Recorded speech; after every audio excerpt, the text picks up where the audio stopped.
It's Tuesday morning and the people of Whakatane have woken to a town under siege. The previous night, a Black Power associate had been shot twice in the leg as he stood on his front doorstep. It was an act of retaliation for the murder of mongrel mob associate Tirangi Tate Carroll 2 days before. Regardless of what happened out there last night, we're keeping focused with a homicide investigation. Inspector has got other staff looking after the other sides of what is developing. For Detective Sergeant Ross Everest, the shooting's a side issue. His team's trying to find the people who stabbed Carroll to death after a brawl on Whakatane's main street. We're working through the suspects that are outstanding. Matt's now back, so he can give you an update when we get to Matt on what happened in Rotorua today. Matt McLeod's been interviewing a suspect who believes that Carroll was killed with his own knife. This young guy, Tate, lifted up his shirt and had the knife stuck down the front of his pants, and he was showing like that, and so they were to and fro back and forth. To prevent any more potential violence, armed offenders squads from around the region have been called in.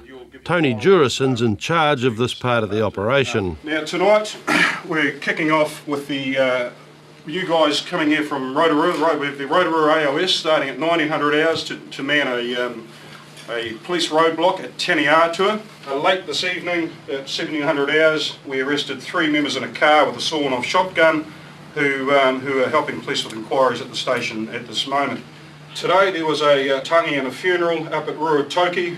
There are still a number of people at that marae and various residences up at Ruatoki. They have to come back through the roadblock if they choose to leave. They are to be stopped, searched and detained if any disclose any offences. Detective Sergeant Dave Archibald is running the investigation into the revenge shooting of the Black Power associate. Car pulled into his driveway about 9:30 last night and tooted. He came out onto his front doorstep and was basically shot at around about 6 times. 2 of the rounds hit him in the legs and he escaped over his back fence.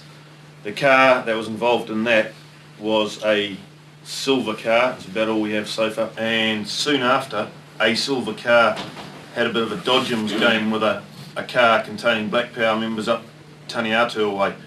They basically rammed that. They basically sort of constantly rammed that car all around Taniatua and then rammed it off the road ultimately. As night falls, police patrols intensify and officers encourage people to get off the streets. Another red cap. Hey mate, how are you? All right, good. Oh no, we're just out and about, keeping an eye on things just due to the current situation in the town. You local fellas? By the next day, the investigation into the murder is well advanced. Detective Brett Watney's been talking to one of the Black Power members involved in the stabbing that killed Tirangi Tate Carroll. He's confronted Tate twice down here, telling him to drop his knife. He said he was the only one that was chasing him. He was running next to him. And they come around the corner here, and he said from there on he was talking to Tate, kept telling him to drop his knife, and then they got to about the corner here, and he said that Tate dropped the knife in the gutter on the side of the road. He said he was the first one there. He said he's seen them giving him a kicking, and then he said he yelled out to the others, cops, and then he bolted straight across here.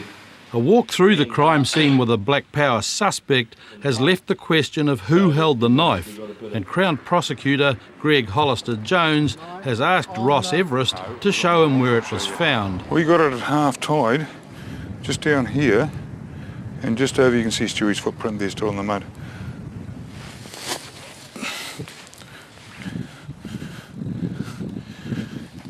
Sitting just down on the edge of the rock there. Right. Point down. Right. That is 39 point something metres from the scene, Greg. You see, I think his blood up here, although it's consistent, it's also consistent with being the knife possessor. Oh yeah, I got no doubts. Yeah. And he does not deny that. He can't answer it. When it's put to him that he had the knife, he doesn't answer. He can't answer it. Finding out who had the knife would be crucial to the murder prosecution. But back at the scene of the retaliatory shooting, Detective Mark Deutschoff has made a chilling discovery. This is the house that's behind the scene where the actual shooting took place. And as you know, there was a number of bullets were fired up the driveway. 2 of the bullets have come through the back of the shed, through the fence here. One of them has ended up coming into that shutter. It's whacked it and then actually bounced back out again to end up being lodged in this little garden. And of course we've now got that and we'll send it for analysis. At Whakatane Station, Ross Everest has identified most of the Black Power associates connected to the fatal stabbing of Tirangi Tate Carroll. The object of the focus now is to eliminate or brick in as many of the periphery as we can and leaving our main targets until later in the week. And in the inquiry into the shooting that followed Carroll's death, there's been a major breakthrough. Mongrel mob member Laurie Dog Davis has been identified as the main suspect, and Maori liaison officer Senior Sergeant Wally Homaha has just come back from a meeting with the Ruatoki Valley community where Davis lives. A lot of people up there are quite pissed off and angry at what's happened up there. The meeting was attended by Laurie Mad Dog's dad. The father is really pissed off about it. He wants to get him today and he's going to work hard. He knows the consequences of us going up into the valley looking for this fella. And the significant thing that he did say was, the police are after you, they know you did it. And he says to him, how did they know I did it? And he says, everybody knows you did it.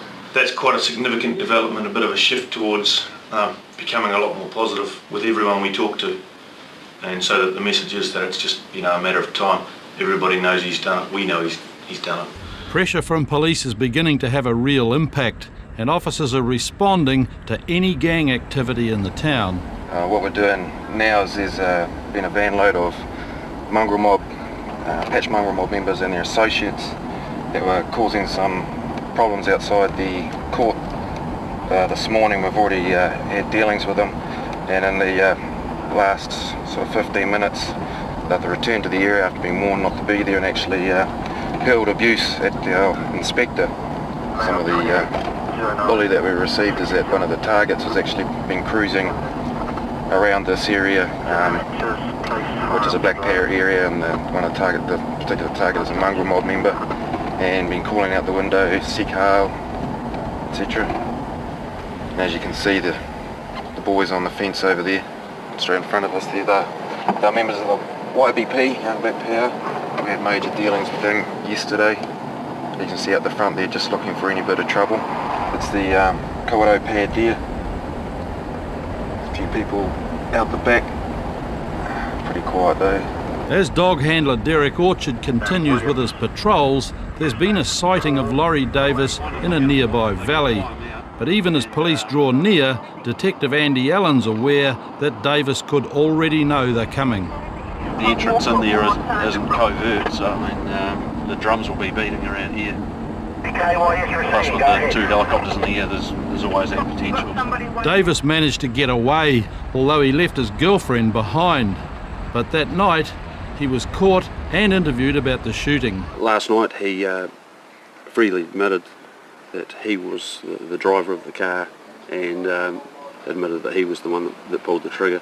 Eventually, police identified all the suspects in the shooting. Warrants led to the recovery of a large number of firearms and a total of 5 arrests on charges of wounding with intent to do grievous bodily harm and possession of firearms. 2 people received 8 months in prison, 2 got 2 years, and the longest sentence was handed down to the trigger man, Laurie Dog Davis. And on the most serious charge, you will be sentenced to 7.5 years imprisonment. With other charges, Davis received a total of 8 years in prison. For Ross Everest, the investigation into the murder of Carol went on for another 2 weeks, and on the 21st day of the inquiry, he launched a series of raids around the area. It's been a hard 3 weeks, and we're just doing the sweep, what we call a final sweep, re-interviewing people that were initially identified or interviewed at the scene. We've got down to 6, we believe, round by the body, and they're the ones that we're talking to today. Yes, I'm quietly confident a number will be charged today. Good evening, I'll talk to you about this thing. Matt McLeod went after David, one of the suspects that Ross Everest intended to arrest later that day. All we want is the truth, you know? All we want is the truth. Okay? Yeah, I told you all along, you went. Yeah, I know what you told me, that you weren't involved and you weren't, but we've spoken to heaps of people and they'll put you right on it, and I want to get your side of the story and the proper truth now, okay? No bullshit, all right? David was one of 5 Black Power members who were eventually acquitted on murder and manslaughter charges. 10 people pleaded guilty to a variety of lesser charges, including disorder and serious assault on Tirangi Tate Carroll and Laurie Davis. They received varying sentences, with the maximum being 2 years imprisonment. This is our boy here, is it? It's our boy. I just gave him a cigarette and a can of Woodstock. So What'd you give him a can of Woodstock for? I think there's a bit of charity still in the sky. So you're right. So what was the story? I just saw him and an old lady and a bottle of booze getting dragged. Well, the old lady was getting dragged out of the booze store with him and a bottle of booze. And then he ran across the road and the old lady was screaming, "Stop, stop, stop him!" And I tried to stop him and he took a swing at me and then he ended up on the ground. Oh, okay. What were you doing over the bottle store? Well, you've heard the story, right? Well, I'm asking you what you did. I did nothing, actually.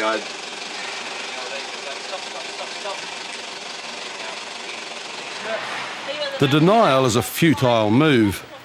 Back at the liquor store, witnesses, security footage and the victim Lisa are telling police a very different story. That man come and he come here and he picked that bottle from here and then he say, okay, I will grab these 2, and he grab it and he start walking, and when he come here and I know before he's running. So when he come here and I come this side and I stop him and he pushing me. He pushed me with the bottle and hit me here. And then he pushing me and I was pushing him and I grabbed one bottle. Another one he dropped there and the floor on there. And then he ran. When he ran and he fell down middle of the road. Unable to dispute the video footage, Simon begins to change his tune. Yep. Did you try to take some alcohol from the store? I dropped it before I left the store. But did you try to take some? Yes. Yeah? Okay. I'll tell you at this stage, okay, you're not obliged to say anything. Anything you do say may be given as evidence. Do you understand that? Yes. And by the time he's inside the police car, he's confessing to everything. And it seems a dare from a mate was what got him into trouble. So had a bit of a hard night. My mates took me out the car and my mate ran in and told me to run in, but I didn't. Sorry, what? Hey, I don't care what your friends dared you to do, okay? It was your decision to go in there. You made that choice. It was your choice to steal that bottle of bourbon or bottle of rum. So now you've got to pay the consequences for it, okay? So be a man and stand up to it. Okay, so what am I being charged with? Theft? Theft and assault. Assault? Because you punched the woman there, she was trying to stop you from leaving. I dispute that. You can dispute it all you like, but there's plenty of witnesses in there. And at the end of the day, you've been drinking and you're probably drunk, you probably don't remember too much. But Simon doesn't accept the consequences, and on the way back to the station, he decides the only way to get out of trouble is to escape from the moving police car. and then fight the police as they try to stop him. Let me the fuck out of here. Yeah, you're not going anywhere, fella. But this only leads to a dose of pepper spray and another charge of resisting arrest. I give up. I concede. I concede. I concede. Ah, Get your feet in the car. On the way back, he decided to play up in the back of the car, which was unfortunate, and so yeah, we had to restrain him for a little bit, and unfortunately for him, he got sprayed with OC spray. So we brought him back here, administered a bit of aftercare, made sure that he was all right. First time you've been sprayed, did you say? Yeah? Come on. Let's go. We'll take you through to processing. Now he's been charged not only with the original theft charge and assault charge, but with resisting and willful damage. Unlucky for him, I'm afraid. In court, Simon was convicted on charges of theft, resisting police, willful damage and 2 counts of assault. He was sentenced to 3 months in prison. How you going? Alright. That's good. You got a driver's license on you? No. You got a driver's license? Not on me. Do you have one? Yeah, I got my Yeah? restricted. Okay. You got some ID, something with a name on it? Yeah. The back seat is full of empty bottles and the driver is very emotional. I know I was driving a bit stupid. I'm fucked though. What was that? On my parents. I don't even want to start, sorry. And Hamish knows he's met Vanessa before. You got all your criminal matters cleared up? Yeah, kind of like I'm doing PD and shit, yeah. Yeah. Getting my shit together. That's good. Because you're in that stolen car with, yeah, that's right. Yeah. Remember me from that? Yeah, no, I'm doing PD for it now. I finished PD today. No, okay. Yeah, I am getting my shit together, but I think I might have a warrant out for my arrest. You might? Right, so you better check up. Well, we will, don't worry. Please don't say I have a warrant. I don't want to get locked up with the night. I got to work tomorrow. Please don't ring my boss. Please don't ring my parents. Why would we do that? Don't ring my parents because this is the last time I got pulled up. You just rang my parents. Did we? How old are you? 23. I'm old enough. We don't ring your parents in, do we? Hey, They rang me when I was 22. They rang my parents. All right. Oh, You anything to drink sorry. tonight? It's just a couple. Couple. Okay. We'll do a quick check and get back to you, eh? Sweet there. Hysterical. The check confirms that there are no outstanding warrants, but Hamish still has to find out if Vanessa's over the limit. Good news is you don't have a warrant. Let's require you to undergo a breath screening test without delay. I'm going to go over and I've got a suspended sentence. I'm going to get a jail because of this. Oh my God. You've done this before, eh? I breached PD and I'm doing PD hard out now, but I'm under the influence and I'm going to fail. I'm going to fail. Just blow in here. Blow in there until I tell you to stop, alright? Deep breath.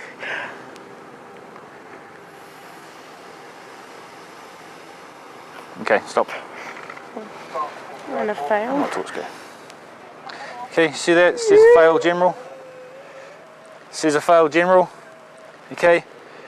So now require you to accompany to the Papakura police station or other such place for the purpose of the evidence or breath test, blood test or both. Do you understand that? Can you take the keys out of my car? Yeah, we'll take the keys out of your car. Just grab a seat in the back of my car, eh? Before I take off, because that's why I jumped out. Alright. Let's put your seatbelt on for me. Yeah, just get the keys out and lock it up. What have you been drinking? And how many Steinies have you had to drink? Like a box. No. 2? No. Boxes? Yeah, we just bought another one. Whether I drank that much, I don't know. You'll tell me, eh? Well, we won't tell you how many you've had to drink, we'll just tell you You'll tell me how what your I got a limit on breath it. limit is. Yeah. At the station, Hamish reads Vanessa her rights. Do you want to speak to a lawyer? But she's already sure how this will all end. Do you want to speak to I'm guilty. Yeah? There's no changing Well, we all know that. But guilty. yeah. Do you want to speak to a lawyer? Because it's your right. No? Okay. They're gonna save me from getting out. Okay. Stop. Okay. This is the result of your evidential breath test. Okay, 689 micrograms of alcohol per litre of breath. That's a That's a positive result. At this stage, she's been arrested for driving to excess breath alcohol because she's on a suspended sentence as well for other matters. So the chances are when she goes to court, she'll be remanded in custody on that sentence. She's just been taken through and they're about to process her now. I'll give you that when we let you go in an hour or so. We'll just let you have a Can I just walk? Because I've got to walk out to Rewe anyway, and I'm just going to go to Owie. Nah. Okay, we'll wait till I'm sober. Yeah, we'll wait till you're sober. Just for your own safety, I don't want you walking the streets this late. Sweet. In court, Vanessa was convicted of driving with excess breath alcohol. She was disqualified from driving for 6 months and sentenced to 60 hours community service.